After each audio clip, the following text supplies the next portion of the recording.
Okay, thank you, George. First of all, thank you for the invite. In terms of a little bit about the work I do, it's mainly in the world of adult social care, with an emphasis around core protection and mental health, albeit I do cross over into personal injury work by the very nature of it. I'm going to make a number of assumptions this afternoon in terms of knowledge base, and if it's not correct, you're going to have to tell me that you've got a working knowledge, in particular around sections 1 to 6 of the Mental Capacity Act. Yeah, would that be a fair assumption, alongside the human rights provision? Yeah, given that they've been knocking around for about 18, 19 years, if not longer. And also, in terms of court structures, can I assume that you've got a working knowledge of those? Okay, well, if not, we'll pick it up as we go. Dr. El-Nimr has mentioned around capacity, and already that's come up as a theme, not least from Dr. El-Nimr's presentation this morning, and in particular the need for a good history. That was also picked up by Professor Wilson, was it not? Need for a careful interview with the patient going forward. And also in Dr. Lambert's presentation that I was privileged enough to sit through. Because just some things I'd share with you about the issues that I come across in relation to quality of capacity assessments. One of which is picking up a case involving a doctor that had done 4 capacity assessments in a care home in Leeds on a Saturday morning. Only 3 of those individuals were in the care home. Yeah, but 4 capacity assessments were completed, as one example. Yeah, examples in relation to whether or not people are adequately familiarising themselves with the paperwork before they go and do a capacity assessment. So typical questions that I may ask if we find ourselves in a court setting is, how long did it take you? How long were you there? Yeah, because we've already called the signing in records for the care home or the hospital. Yeah, because you were there for 15 minutes, doctor, is that correct? Yeah, is that adequate time to complete a capacity assessment? Yeah, could you just talk the court through what questions you asked in relation to establishing capacity? Yeah, because that will tie in directly with where we need to go going forward. So those are some of the things that we can explore in the time that we may have available to us. And one of the issues is in particular the types of matters that are increasingly coming before the courts in recent times. So I'll come back to that in a moment. We'll need to talk about assessment of, so in other words, what the court's repeatedly saying, going back to 2007, in relation to capacity assessments, because the courts keep saying the same things time after time after time. Yeah, lack of compliance with the provisions of the Act, failure to appreciate your legal obligations, and providing an inadequate capacity assessment. Yeah, as recent as December of 2023. Capacity, what's relevant as a headline. So again, courts being critical of capacity assessments where the view is that we're placing too high a burden on a person's ability to comprehend concepts that they don't need to be able to understand. You know, do they need to understand concepts around relationships, value of money, friendship, yeah, in order to determine where somebody's going to live, who they're going to live with? Yeah, themes that are coming through repeatedly from the courts, which then ties in with some of the more complex issues around frontal lobe paradox and fluctuating capacity related. Again, recognising a number of cases having gone through the courts recently and continue to go through the courts. And if time allows, to pick up on the issue of remote assessments. I'd be very interested, because in the world of mental health, it's not possible to undertake a Mental Health Act assessment remotely. The courts have very recently ruled, in October of last year, neither can you do a Mental Health Act renewal remotely. Yeah, going forward. So the issue then is, how does that then stack up in relation to capacity assessments? Sorry, just does that apply to section 17 as well? There's no ruling on that at this stage, but there's certainly a ruling on renewals and CTOs. And the question that I suppose I'm posing is in the context of capacity assessments. Yeah, we don't have a ruling on that at this stage, but bearing in mind, as we'll go on to see, the judge made clear that even though the wording is not as explicit as it is in Section 11 and Section 12 of the Mental Health Act, it matters not, because the expectation is that there would be a robust and vigorous assessment. Yeah, and can you really do that remotely? Taking into account all of the issues that you would need to take into account. But as I say, we'll pick that up if time allows. And linked to the above, what's the impact of all of that potentially going forward? Because again, we see it repeatedly coming through in the judgments. So, what sort of things do you think are coming before the courts to ask the court for a determination as to whether a person has capacity? Yeah, what sort of things do you think the court's being asked to deal with? Where are you going to live? Who are you going to live with? Who are you going to have contact with? Yeah? Anything else?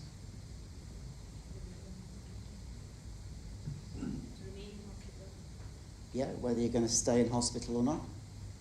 Whether you're going to have treatment. Yeah, particularly if you don't want it. Finances. Who's going to manage your money? Yeah, who's going to make decisions about your property? Yeah, who's going to make decisions about your welfare? Anything else that you think's... Because these are live issues. Dr. Rickard. Who's going to look after your children? Yeah. But just 1 second. Prior to that, can you have children in the first place? Yeah, in terms of sexual relations. Yeah, sorry. Literally every few days you read in the newspapers around wills. Wills, probate, yeah. So there's a range of issues. And linked to that, capacity to litigate. So I'll come on to a case where a person's involved in a road accident, suffer a brain injury, and they're being offered a settlement at the door of the court for 12,000 quid, which they accept. The value of the claim is worth around £800,000. Yeah, do they truly have capacity to comprehend the totality of the proceedings that they're involved with? Sexual relations, about whether people can or can't have sexual relation. It's a live issue, particularly where you've got safeguarding issues and people have been living together for the last 30, 40, 50, 60 years. Yeah. Does that constitute rape? Throw it out there. Social media. A number of cases recently I've dealt with access to mobile phones, phone tablets, computers, yeah, and if necessary, if they need to be removed, can they be removed by force? Yeah, so it's not just about the phone itself, it's about the mechanism to achieve that. Deprivation of liberty, yeah, it's a live issue, notwithstanding the Cheshire West judgment, in terms of do we need a authorisation in relation to you living in your own property where you've lived for the last 40 years? You know, somebody's in supported living because the statutory schemes don't extend. So there's a whole range of cases, and I'll just briefly reference them and then move on. So that's an issue around residence.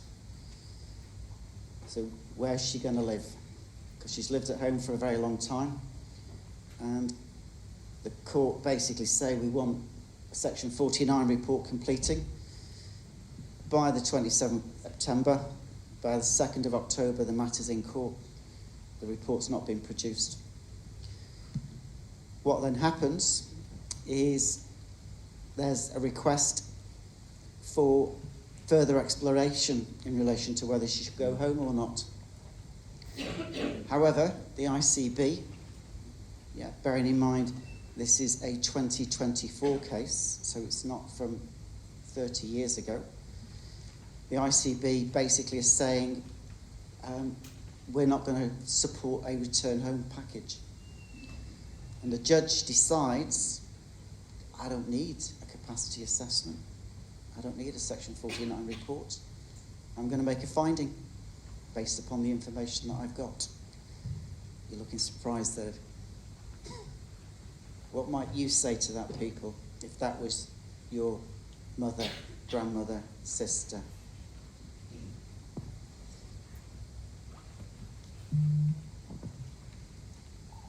Because the judge was basically saying, based upon what I've got, I'm quite happy to conclude she lacks capacity. Didn't know you were a medic judge, but matters appealed. And in short, what the judge in the appeal court said is not acceptable. Absolutely not acceptable. Quoting from a European court decision in 2012, basically making clear that any deprivation or limitation of legal custody needs to be based on sufficiently reliable and conclusive evidence. Making clear that an expert medical report should explain what kind of actions the applicant is unable to understand or control. Pretty basic stuff, isn't it? Yeah. The degree of the applicant's incapacity should be addressed in sufficient detail by the medical reports. You can see it from both angles. There, the judge has got it wrong, but equally, sometimes stuff that's before the courts from the medics is woefully deficient. Yeah, I do work for supervisory bodies in relation to deprivation safeguards. I hear from signatories on a regular basis that they're sending stuff back to medics. Yeah, saying not good enough. Yeah, deprivation, not going to rehearse it. It's been knocking around since 2014. Yeah, Cheshire West. Yeah, do I need to rehearse it? Hopefully not. But it's the issue about, is that person subject to constant supervision, but also recognising that if you're dealing with people in the community, yeah, that judgment also deals with people living in their own homes, supported living, etc., etc. Case I've mentioned already, Dunhill and Bergen, goes all the way up to the Supreme Court. Yeah, which goes back to my assumption earlier on. Yeah, what sits below the Supreme Court, people?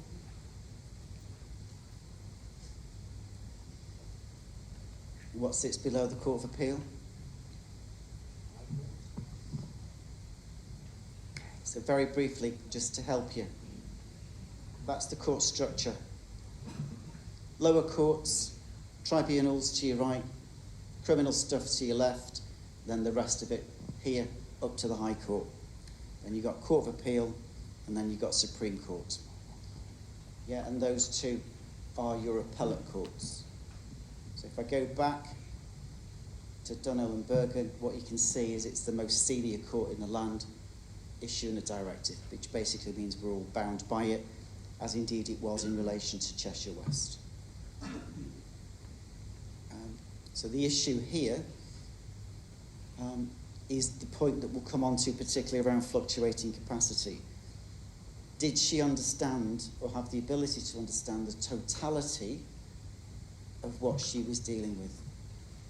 Because what the courts were saying is she could understand part of it, but she couldn't understand the totality of it. And therefore, yes, she can accept the 12 grand, but actually she didn't really appreciate the full picture. Because is that reflective of some of the people that you may be dealing with? Yeah. So that's in a civil case, yeah, where the courts, all the way up to the Supreme Court, are saying capacity is of significant importance. And if you are involved in Part 35 reports as an expert, then you'll appreciate that that's what the court will be looking for. capacity in sexual relations. 2009, case of Cooper. In short, could that 28-year-old woman who suffered from a mental disorder and had an IQ of around 75, could she consent to engage in sexual activity? Based upon the provisions that lack of capacity to choose can be person or situation specific, an irrational fear arising from mental disorder that prevents the exercise of choice would amount to a lack of capacity. Yeah, as per Section 30, Sexual Offences Act. Because that was further dealt with and reflected by the courts as follows. Would you accept that? Mentally disordered person might be quite capable of exercising choice in one situation, but not another.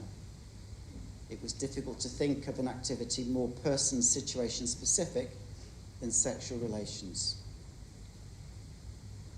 An irrational fear could deprive a person of capacity. A mentally disordered person might be quite capable of exercising choice in one situation, but not another.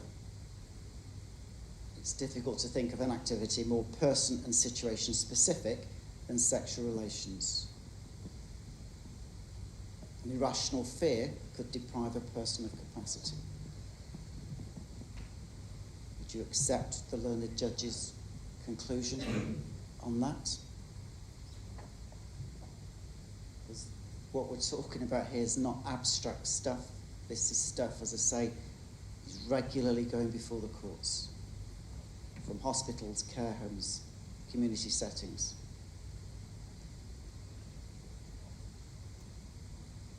That was further reinforced 2021 in the Supreme Court, which we've now established is the most senior court that we've got. And they set out 5 reasons to basically help us get our head around why they say it's not acceptable. The sexual nature and act of sexual intercourse, including the mechanics of the act. So did she understand the act? Potentially yes. The fact that the other person must have the capacity to consent to the sexual activity and must in fact consent before and throughout. And then they go on.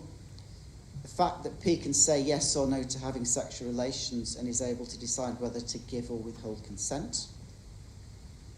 But also, do they understand the risks and consequences? Yeah, risks and consequences in terms of pregnancy. Risks and consequences in terms of sexually transmitted diseases. So they're saying, yes, she may understand the act, but actually, does she understand the wider implications going forward? And therefore, does she truly have consent? Or have the ability to consent?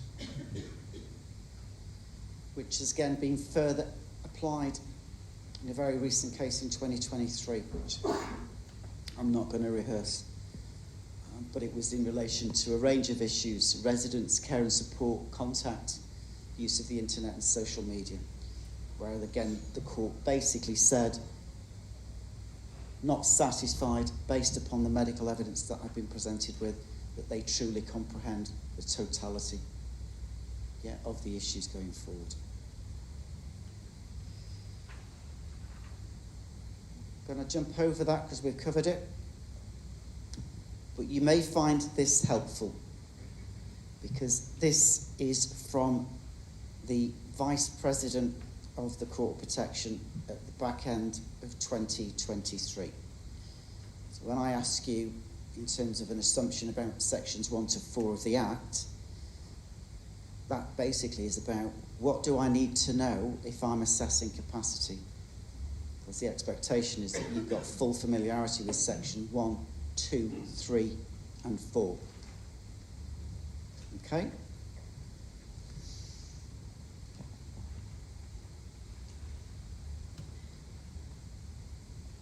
in short, presumption of capacity, of which there are then 5 principles.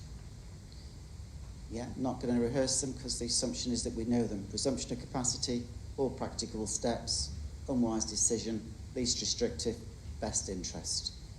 Yeah, if we're in the court, the expectation is that your report will be able to assist the court that those principles have been applied, and they will be looking to you to assist them going forward.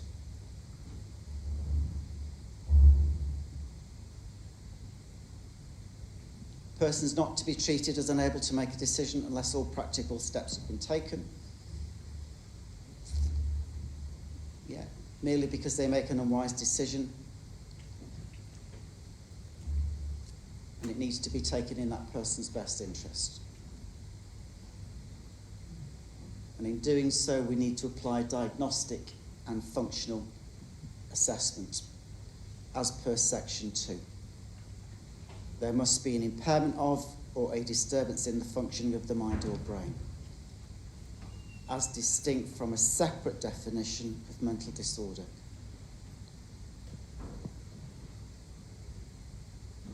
And the impairment or disturbance in the function of the mind or brain must cause an inability to understand the relevant information, retain the information, use or weigh that information, and communicate. Because that's the court spelling out to us again, this is what we need to be doing. Yeah, and demonstrating that based upon the evidence. The only way that you can do that is by the points that have been raised already earlier on by Dr. El-Nimr, Professor Wilson, is an adequate and fit for purpose assessment.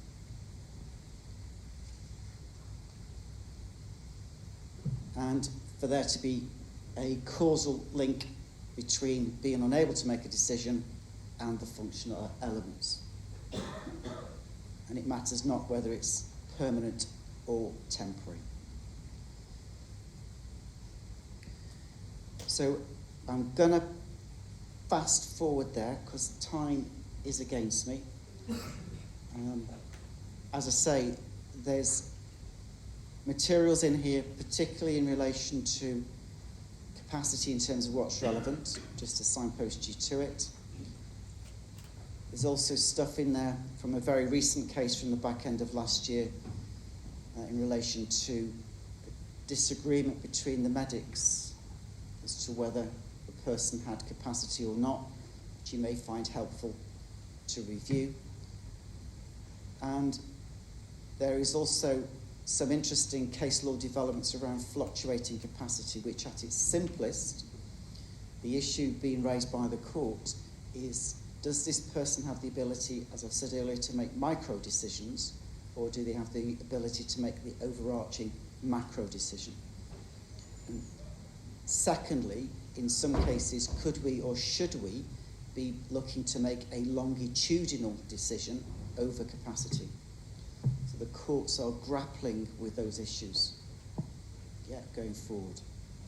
So the case law I've set out in some detail in there, but I'm going to leave you with just some points to consider.